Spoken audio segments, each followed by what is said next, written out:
സമയം ഇപ്പോൾ 9 മണിയായിട്ടുണ്ട്. ലേ പട്ടണം വിട്ട് ലഡാക്കിൻ്റെ മറ്റ് ഭാഗങ്ങളിലേക്കുള്ള യാത്ര ഇന്ന് ആരംഭിക്കുകയാണ്.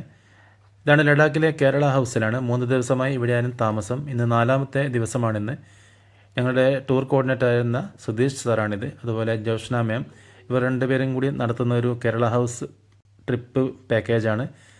ഇവിടെ കേരള ഹൗസിലെ റൂമാണിത്. നല്ല സ്പേഷ്യസ് റൂമാണ്. അതുപോലെ ഡൈനിങ് ഏരിയ, അതുപോലെ ഫുഡൊക്കെ നല്ല ഹോംലി ഫുഡൊക്കെ ഇവിടെ കിട്ടുന്നതാണ്. അപ്പോൾ ഞങ്ങളുടെ യാത്ര ആരംഭിക്കുകയാണ്. ഇവിടെ ഒരു ലോങ് റൈഡാണ്. 6 ദിവസത്തേക്കുള്ള ട്രിപ്പാണ് ഇവിടുന്ന് പോകുന്നത്. അപ്പോൾ അതിന് വേണ്ടിയിട്ടുള്ള സാധനങ്ങളൊക്കെ എടുത്തിട്ടുണ്ട്. ജാക്കറ്റുണ്ട്, ഗ്ലൗസ്, അങ്ങനെ അത്യാവശ്യം തെർമൽസ് കാര്യങ്ങളൊക്കെ എടുത്തിട്ടുണ്ട്. അധികം തണുപ്പിനുള്ള കാര്യങ്ങളൊന്നും എടുത്തിട്ടില്ല. അങ്ങനെ യാത്ര ആരംഭിക്കുകയാണ്. സമയം ഇപ്പോൾ 10 മണി കഴിഞ്ഞിട്ടുണ്ട്. ഇപ്പോൾ ആദ്യം നേരെ പോകുന്നത് കർദുംഗ്ല വഴി നുബ്ര വാലിയിലാണ് ഇന്നത്തെ താമസം വരുന്നത്. അപ്പോൾ യാത്രയുടെ 4ാമത്തെ ദിവസമാണിന്ന്. ഞങ്ങൾ 2 ദിവസമായി ഇവിടെ. ഞങ്ങൾ ഫസ്റ്റ് വന്ന ദിവസം ഇവിടെ ഒരു ദിവസം റെസ്റ്റായിരുന്നു, ഇവിടുത്തെ ക്ലൈമറ്റുമായി ഒന്ന് പൊരുത്തപ്പെടാൻ വേണ്ടി. അടുത്ത 2 ദിവസങ്ങളിലാണ് ഇവിടെ ഞങ്ങൾ കാര്യമായി മൊണാസ്ട്രികളും അതുപോലെ ലേ പാലസ്, അങ്ങനെ ശാന്തി സ്തൂപ, ഒരുപാട് സ്ഥലങ്ങൾ കണ്ടിട്ടുണ്ടായിരുന്നു. അപ്പോൾ അതൊക്കെ കഴിഞ്ഞ് 4ാമത്തെ ദിവസം വേറെ വഴിയിലേക്കുള്ള യാത്രയാണ്. അപ്പോൾ വരുന്ന ഭംഗിയുള്ള കാഴ്ചകളുമായി നമുക്ക് യാത്ര തുടരാം. ലേ പട്ടണത്തിലെ ഉൾവഴികളെല്ലാം അല്പം മോശമാണ്. ഇതിൻ്റെ വർക്കുകളൊക്കെ നടന്നുകൊണ്ടിരിക്കുന്നുണ്ട്. ശരിയാകുമെന്ന് വിചാരിക്കാം. അങ്ങനെ യാത്രയുടെ ഒരു ഘട്ടത്തിൽ ഞങ്ങൾ ഒരു വ്യൂ പോയിൻ്റ് കണ്ട് നിർത്തിയാണ്. ഇവിടെ അടുത്ത് തന്നെയാണ്. ഇവിടെ നിന്ന് ലേ പട്ടണത്തിൻ്റെ ഏകദേശം ഒരു തുടക്ക ഭാഗമാണിത്. ഇവിടുന്ന് അങ്ങോട്ട് ലേ പട്ടണം വ്യാപിച്ച് കിടക്കുന്ന, താഴ്വാരത്തായി വ്യാപിച്ച് കിടക്കുന്ന ഒരു കാഴ്ചയാണ് ഇവിടുന്ന് കാണുന്നത്. ദൂരെയായി മലമുകളിലൊരു ബുദ്ധൻ്റെ പ്രതിമയും ഒക്കെ ഇവിടെ കാണാം.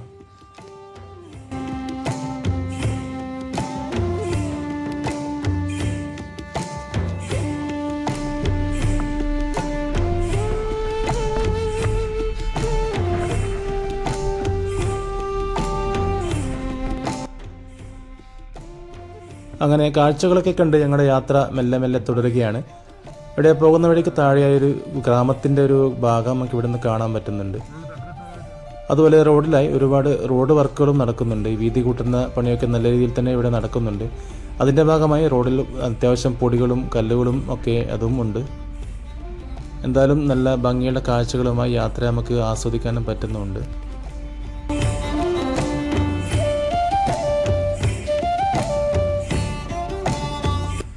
സെപ്റ്റംബർ ഫസ്റ്റ് വീക്കിലാണ് ഞങ്ങൾ ഈ യാത്ര നടത്തുന്നത്. പക്ഷേ ഈ സമയത്തായത് തന്നെ നല്ലൊരു കാലാവസ്ഥയാണ്. എന്നാലും അല്പം സ്നോ കാഴ്ച കുറവുണ്ട്. എന്നാലും യാത്രയുടെ ഭംഗി ഒട്ടും കുറയുന്നുമില്ല. ഞങ്ങളിവിടെ വന്ന് ഫസ്റ്റ് ദിവസം ഇവിടെ ഫുൾ റെസ്റ്റ് തന്നെയായിരുന്നു. ഇവിടുത്തെ ക്ലൈമറ്റുമായി ഒന്ന് പൊരുത്തപ്പെടാൻ വേണ്ടി നല്ല രീതിയിൽ റെസ്റ്റ് എടുത്തു. വെള്ളം കുടിക്കാനും പറഞ്ഞു. അങ്ങനെ 2ാമത്തെ ദിവസം ഇവിടെ അടുത്തുള്ള മൊണാസ്ട്രികളും പാലസും ഒക്കെ കണ്ടു. അതുപോലെ ഹാൾ ഓഫ് ഫെയിം കണ്ടു. അങ്ങനെ 3ാമത്തെ ദിവസം ദൂരെയുള്ള മാധവകൊമ്പ, ഹെമിസ് മൊണാസ്ട്രി ഒക്കെ കണ്ട് തിരിച്ചു വന്നു. അങ്ങനെ 4ാമത്തെ ദിവസമാണിന്ന്. കർദുംഗ്ല വഴി നുബ്ര വാലി, അതുപോലെ തുർത്തുക്ക് വില്ലേജ് ഉണ്ട്, ഉംലിംഗ്ല ഹാൻലേയിലേക്കുള്ള യാത്രയിലാണ്. അപ്പോൾ നീണ്ട ഒരു 5-6 ദിവസത്തെ ട്രിപ്പാണ് ഇപ്പോൾ പോകുന്നത്. അപ്പോൾ ഫസ്റ്റ് യാത്ര നേരെ കർദുംഗ്ലയിലേക്കാണ്. ഞങ്ങളുടെ പാക്കേജ് വരുന്നത് ഒരാൾക്ക് 27,000 രൂപയാണ് ചാർജ് വരുന്നത്. അതിൽ ഞങ്ങൾക്ക് 2 ജാക്കറ്റ്, ഹെൽമെറ്റ്, ബൈക്ക്, അതുപോലെ ഫുഡ്, താമസം ഒക്കെ ഇൻക്ലൂഡഡ് ആണ്. ഇവിടെ 3 ദിവസം ഞങ്ങൾ കേരള ഹൗസിലായിരുന്നു താമസിച്ചത്. അതും ഇനി പോകുന്ന വഴിക്ക് ഓരോ സ്ഥലത്തും ഓരോ ഹോട്ടലിലായിരിക്കും താമസം വരുന്നത്. അതുപോലെ ബ്രേക്ക്ഫാസ്റ്റും ഡിന്നറും ഉണ്ടായിരിക്കും. ലഞ്ച് ഞങ്ങൾ സ്വയം വാങ്ങി കഴിക്കണം. അങ്ങനെ പോകുന്ന വഴിക്കൊരു വ്യൂ പോയിൻ്റ് ഉണ്ട്. ഇവിടെ നമുക്ക് ലേ പട്ടണത്തിൻ്റെയും അതുപോലെ വാലിയുടെയും ഭംഗിയുള്ള കാഴ്ച കാണാൻ പറ്റുന്ന ഒരു ഏരിയ ആണിത്.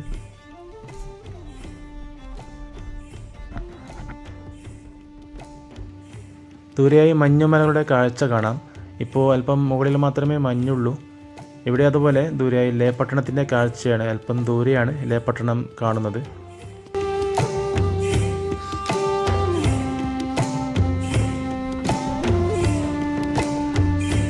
മുകളിലേക്ക് കയറി വരുമ്പോഴും മഞ്ഞിൻ്റെ കാഴ്ച നമുക്ക് കൂടുതലായി കാണാൻ പറ്റുന്നുണ്ട്. ഞങ്ങൾക്ക് ഇവിടെ ടൂർ കോർഡിനേറ്റർ പ്രൊവൈഡ് ചെയ്തതിൽ ചെറിയൊരു ഓക്സിജൻ ക്യാൻ തന്നിട്ടുണ്ടായിരുന്നു. മുകളിലേക്ക് പോകുമ്പോഴും ബ്രീത്തിങ് പ്രോബ്ലം ഉണ്ടാവുകയാണെങ്കിൽ ഉപയോഗിക്കാൻ വേണ്ടിയിട്ടായിരുന്നത്. അതുപോലെ ഇവിടെ കാര്യമായ പ്രശ്നങ്ങളൊന്നും ഇതുവരെ ഉണ്ടായിട്ടില്ല. ഞങ്ങൾ ഡയാമോക്സ് ടാബ്ലറ്റും 2 ദിനം വെച്ച് കഴിക്കുന്നുമുണ്ട്. ഇവിടെയൊക്കെ കയറി വരുന്ന വണ്ടികൾ ഒഴിച്ച് വേറെ ശബ്ദമൊന്നും കേൾക്കാനില്ല. തീർത്തും നിശബ്ദമാണ്.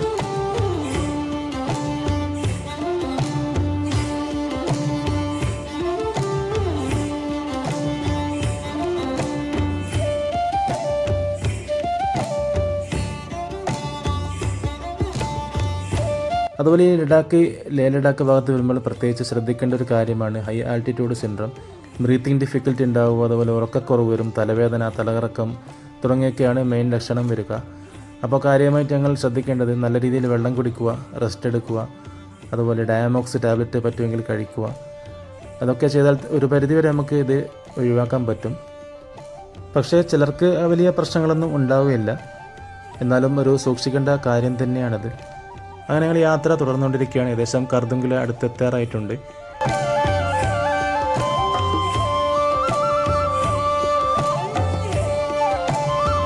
അതുപോലെ ഈ ഭാഗത്ത് ശ്രദ്ധിക്കേണ്ട മറ്റൊരു കാര്യമാണ് ലഡാക്കിൽ വരുമ്പോൾ ഇന്നർ ലൈൻ പെർമിറ്റ് പ്രത്യേകം എടുക്കണം. ലേ പട്ടണത്തിൻ്റെ ഭാഗത്ത് പ്രശ്നമില്ല. ഈ കർദുങ്കില അതുപോലെ നുബ്ര വാലി, ഉംലിംഗ്ല ഭാഗത്തൊക്കെ പോകുമ്പോൾ തീർച്ചയായും അത് അത്യാവശ്യമാണ്. അപ്പോൾ ഞങ്ങൾ വരുന്ന വഴിക്ക് ഇപ്പോൾ സൗത്ത് പുള്ളിൽ വെച്ച് അത് ചെക്ക് ചെയ്തിട്ടുണ്ടായിരുന്നു. അപ്പോൾ അതും കഴിഞ്ഞിട്ടാണ് മുകളിലേക്ക് വരുന്നത്. അപ്പോൾ അതും അവർ നമുക്ക് ഈ കോർഡിനേറ്റ് ചെയ്ത് തന്ന അവർ തന്നെ എടുത്തിട്ടുണ്ടായിരുന്നു.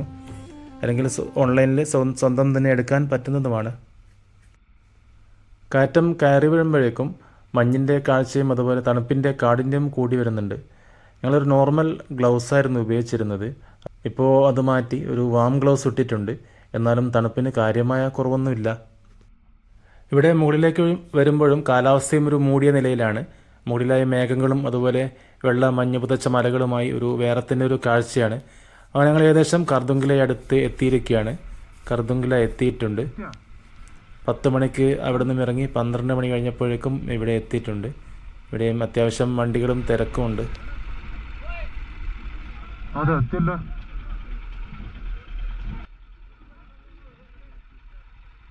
അങ്ങനെ ഏതൊരു യാത്രാ പ്രേമിയുടെയും ഇഷ്ടപ്പെട്ട സ്ഥലങ്ങളിലൊന്നായ കർദുങ്കില പീക്കിൽ എത്തിയിരിക്കുകയാണ്. ഇനി ഇവിടെ വണ്ടി ഒന്ന് പാർക്ക് ചെയ്ത് ബാക്കിയുള്ള കാഴ്ചകൾ എത്രയും പെട്ടെന്ന് കാണാം. എന്തൊക്കെയാണ് അവസ്ഥ എന്നറിയില്ല. ബ്രീത്തിങ് പ്രോബ്ലം ഉണ്ടാവും എന്നൊക്കെ പറഞ്ഞിട്ടുണ്ട്. 17,982 അടി അഥവാ 5,360 മീറ്റർ ഉയരത്തിലാണ്. ഇത് 1976 BRO നിർമ്മിച്ചത്. പബ്ലിക്കിന് വേണ്ടി തുറന്നു കൊടുത്തത് 1988 അതുപോലെ ഇത് നുബ്ര വാലിയിലേക്കും അതുപോലെ ഷയോക്ക് വാലിയിലേക്കുള്ള ഒരു പ്രധാന റൂട്ടാണ്. അതുപോലെ സിയാച്ചൻ മേഖലയിലേക്കുള്ള മറ്റൊരു പ്രധാന റൂട്ട് കൂടിയാണിത്.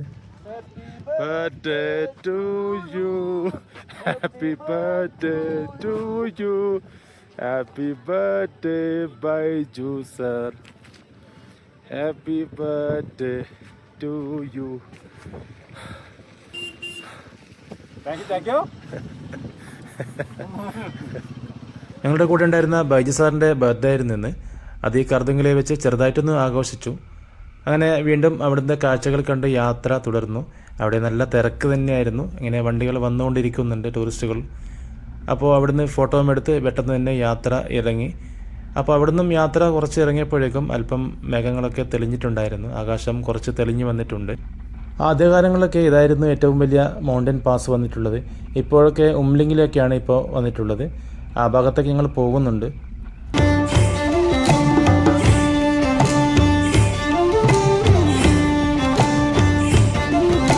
കർദുങ്കില പാസിൻ്റെ അവിടെ 15 മിനിറ്റ് മാത്രമേ നിന്നിട്ടുണ്ടായിരുന്നുള്ളൂ.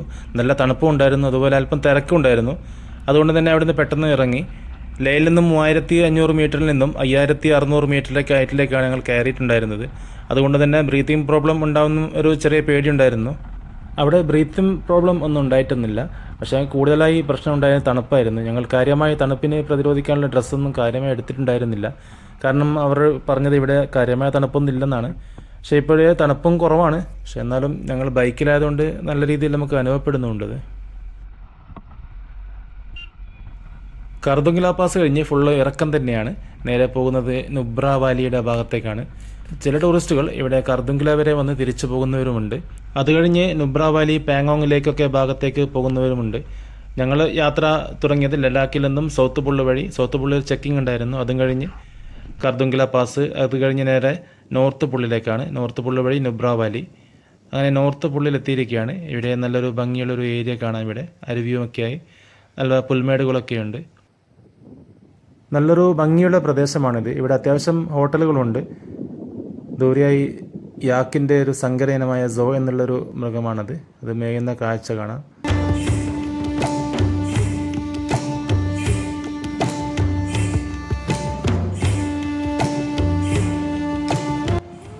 ഇവിടെ നോർത്ത് പുള്ളിൽ അത്യാവശ്യം ഹോട്ടലുകളൊക്കെ ഉണ്ട്. അത്യാവശ്യം ഫുഡുകളായ ഫ്രൈഡ് റൈസ്, നൂഡിൽസ് അങ്ങനെയൊക്കെ ഇവിടെ കിട്ടും. ഈ മനോഹരമായ മഞ്ഞുമലയും അതുപോലെ ഈ അരുവിയുടെ കാഴ്ചയും കണ്ടുകൊണ്ട് ഞങ്ങൾ നൂഡിൽസും ഫ്രൈഡ് റൈസുമാണ് ഓർഡർ ചെയ്തത്. ഇവിടെ ഫുഡിന് ചാർജ് വരുന്നത് 150 രൂപ മുതൽ 200 രൂപയൊക്കെയാണ് ചാർജ് വരുന്നത്. അത്യാവശ്യം നല്ല ടേസ്റ്റി ഫുഡ് തന്നെയായിരുന്നു. അങ്ങനെ ഭക്ഷണമൊക്കെ കഴിഞ്ഞ് വീണ്ടും യാത്ര തുടരുകയാണ്. സമയം ഇപ്പോൾ 2 മണി ആവാറായിട്ടുണ്ട്. ഞങ്ങൾ രാവിലെ 10 മണിക്കായിരുന്നു കേരള ഹൗസിൽ നിന്നും യാത്ര തുടർന്നത്. ഏകദേശം 12 മണിയായപ്പോഴാണ് കർദുങ്കില പാസിൽ എത്തിയിട്ടുണ്ടായിരുന്നത്. ഏകദേശം 1 മണിക്കൂർ മുതൽ 1.5 മണിക്കൂർ വരെയാണ് യാത്രയ്ക്ക് വേണ്ടിയിട്ടുണ്ടായിരുന്നത്. അത് കഴിഞ്ഞ് കർദുങ്കില പാസിൽ ഒരു 15 മിനിറ്റ് നിന്ന ശേഷം വീണ്ടും യാത്ര തുടർന്നു. 1 മണിയായപ്പോൾ നോർത്ത് പുള്ളിലെത്തി. അവിടുന്ന് ഭക്ഷണം കഴിച്ചു, വീണ്ടും യാത്ര തുടർന്നു. അതിനിപ്പോൾ കർദുങ് വില്ലേജിൻ്റെ ഭാഗമാണ് നമുക്ക് താഴെ കാണുന്നത്. കർദുങ് വില്ലേജിൻ്റെ ഭാഗങ്ങളും അതുപോലെ താഴെയായി നെൽപ്പാടങ്ങളും ഒക്കെയുള്ള ഭംഗിയുള്ളൊരു കാഴ്ചയാണ്.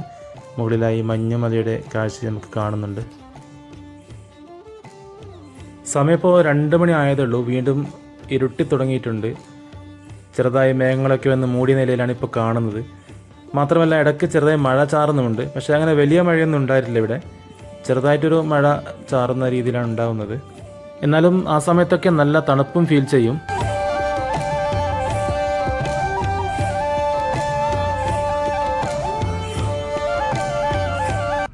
ഈ ഭാഗത്തൊക്കെ വരണ്ടുണങ്ങിയ മലനിരകളുടെ കാഴ്ചകളാണ് കാണുന്നത്. മഞ്ഞിൻ്റെ കാഴ്ചകളൊക്കെ മലമുകളിൽ മാത്രമേ ഇപ്പോൾ ഉള്ളൂ. ബാക്കിയൊക്കെ അലിഞ്ഞ് തീർന്നിരിക്കുകയാണ്. ഇപ്പോൾ നേരെ കൽസാർ എന്ന സ്ഥലത്തേക്കാണ് ഞങ്ങൾ എത്തുക. അവിടെ ഒരു ചെറിയൊരു ജംഗ്ഷനാണ്. അവിടെ നിന്നും പെട്രോൾ ഫില്ല് ചെയ്യാൻ പറഞ്ഞിട്ടുണ്ട്. ഈ റൂട്ടിൽ വേറെ കാര്യമായ പെട്രോൾ പമ്പുകളൊന്നുമില്ല. ഈ ചില വില്ലേജുകളിലൊക്കെ അവിടെ നിന്നും ബ്ലാക്കിന് പെട്രോൾ കിട്ടുന്നതാണ്. അതുപോലെ ഈ റൂട്ടിൽ കർദുങ്കില പാസ് കഴിഞ്ഞപ്പോൾ കാര്യമായ ടൂറിസ്റ്റുകളൊന്നും കണ്ടിട്ടുണ്ടായിരുന്നില്ല. തീരെ തിരക്ക് ഒഴിഞ്ഞ റൂട്ട് തന്നെയായിരുന്നു കൂടുതലായും കണ്ടിട്ടുള്ളത്.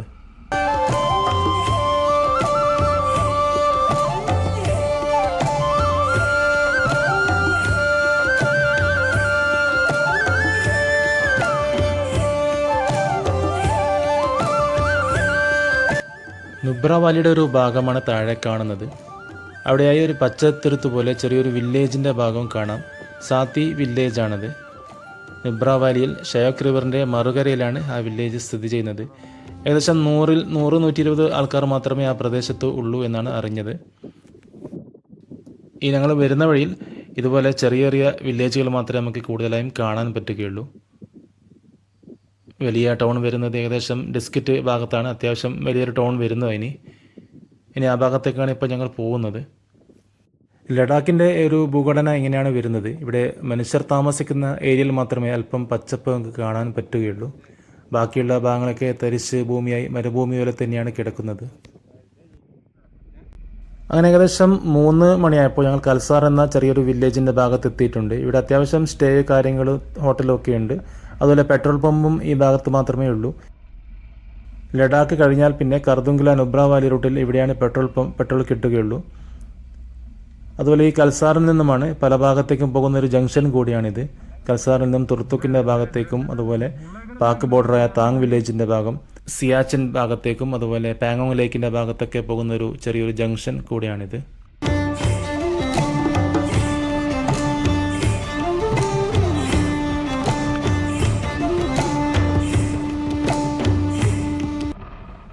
പെട്രോളൊക്കെ അടിച്ചു വീണ്ടും യാത്ര തുടരുകയാണ്. നിറഞ്ഞൊഴുകുന്ന ഷയോക്ക് റിവറിന് സമാന്തരമായി നുബ്ര വാലിയിലൂടെയാണ് ഞങ്ങളുടെ യാത്ര നീങ്ങുന്നത്. ഡിസ്കിറ്റ് ഹണ്ടർ ഭാഗത്തേക്കാണ് ഇപ്പോൾ നേരെ പോകുന്നത്. സമാന്തരമായി നുബ്ര വാലിയും അതുപോലെ ഷയോക്ക് റിവറിൻ്റെ കാഴ്ചയും കാണാം.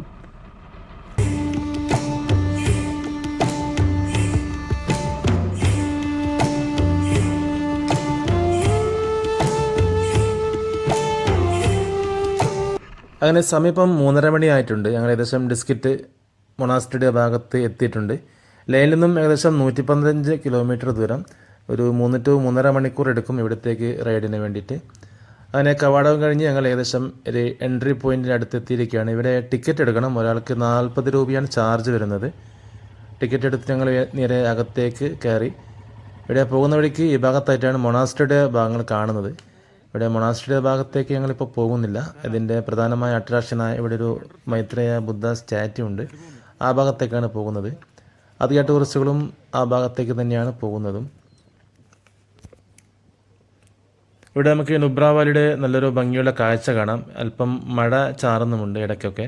അതുപോലെ ദൂരെയായി സാൻഡ് ഡ്യൂൺസിൻ്റെ ഭാഗത്തുള്ള പൊടിക്കാറ്റിൻ്റെ കാഴ്ചയും കാണാം. ഇവിടെ കയറി വരുന്ന വഴിക്ക് പ്രയർ വീലിൻ്റെ കാഴ്ചയുണ്ട്. അതുപോലെ താഴെയായി അല്പം സ്റ്റാളുകളും അതുപോലെ ആൻറ്റിക് പീസുകളൊക്കെ വെക്കുന്ന കടകളൊക്കെയുണ്ട്, ഹോട്ടലും കാര്യങ്ങളൊക്കെയുണ്ട്.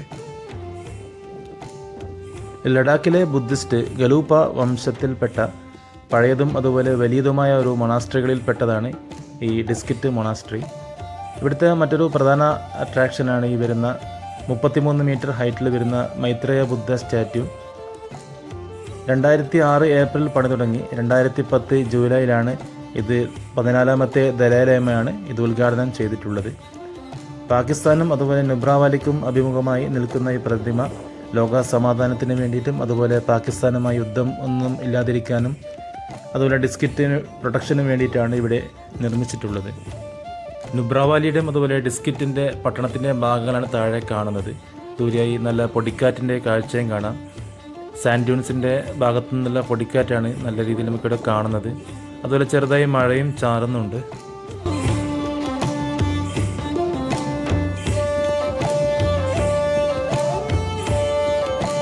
അങ്ങനെ മൊണാസ്ട്രിയുടെ കാഴ്ചകളും കണ്ട് അവിടുന്ന് ചായയും ചെറുതായി ഫുഡൊക്കെ കഴിച്ച് ഞങ്ങൾ അവിടെ നിന്നും ഇറങ്ങി. പോകുന്ന വഴിക്ക് നല്ല ഭംഗിയുള്ള കാഴ്ചകൾ തന്നെയാണ് എങ്ങും.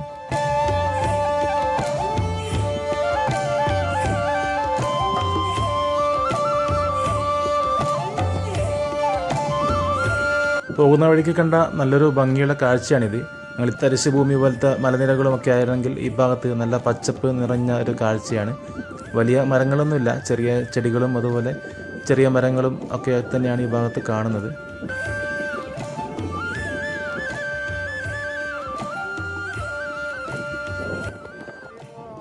അതും കഴിഞ്ഞ് കുറച്ച് മുന്നോട്ട് വന്നപ്പോൾ തന്നെ ഈ സാൻഡ് ഡ്യൂൺസിൻ്റെ മണൽ നിറഞ്ഞ ഭാഗമാണ് നമുക്ക് ഇവിടെ കാണുന്നത്. തീർത്തും ഒരു മരുഭൂമി പോലെയുള്ള കാഴ്ച തന്നെയാണ് ഇവിടെ കാണുന്നത്. ദൂരെയായി പൊടിക്കാറ്റും അടിക്കുന്നുണ്ട്. അങ്ങനെ ഞങ്ങളുടെ മറ്റൊരു പ്രധാന ലൊക്കേഷനായ ഹണ്ടർ സാൻഡ് ഡ്യൂൺസിൽ എത്തിയിരിക്കുകയാണ്. സമയം ഇപ്പോൾ ഏകദേശം 5 മണി കഴിഞ്ഞിട്ടുണ്ട്.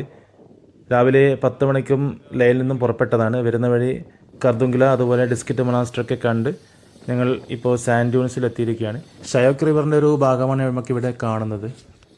അതുപോലെ അത്യാവശ്യം ടൂറിസ്റ്റുകൾ വരുന്ന ഒരു ഏരിയ തന്നെയാണ്. അതുപോലെ ഒരുപാട് പാർക്കിംഗ് ഏരിയ നമുക്കിവിടെ കാണുന്നുണ്ട്. ഇവിടെ കപ്പിൾസായും ഫ്രണ്ട്സായും അതുപോലെ ഫാമിലിയും കുട്ടികളുമായും വയസ്സായവർക്കും ഒക്കെ ഒരുപോലെ എൻജോയ് ചെയ്യാൻ പറ്റിയ നല്ലൊരു സ്ഥലം തന്നെയാണിത്. അതുപോലെ ഇവിടുത്തെ മറ്റൊരു പ്രധാന വിനോദമാണ് ഈ ബാക്ട്രിയൻ ക്യാമൽ സഫാരി അഥവാ മംഗോളിയൻ ക്യാമൽ. ഇരട്ട ഹമ്പുള്ള നല്ലൊരു ഭംഗിയുള്ള ക്യാമൽ തന്നെയാണിത്. അത്യാവശ്യം തിങ്ങി നിറഞ്ഞ രോമങ്ങളൊക്കെയായി നല്ല ഭംഗി തന്നെയാണ് ഇതിനെ കാണാൻ. ഈ തണുപ്പിലൊക്കെ നല്ല രീതിയിൽ ജീവിക്കാൻ വേണ്ടിയിട്ടുള്ള ശരീരഘടന തന്നെയാണ് ഇതിനുള്ളത്.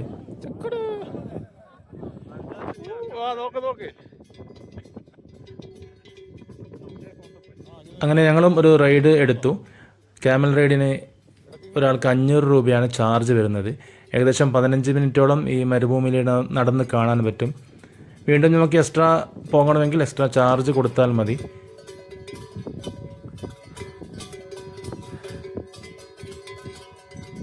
ഇവിടുത്തെ സാൻഡ് ഡ്യൂൺസിൻ്റെ കാഴ്ചകൾ വേറെ തന്നെ ഒരു രസമാണ്.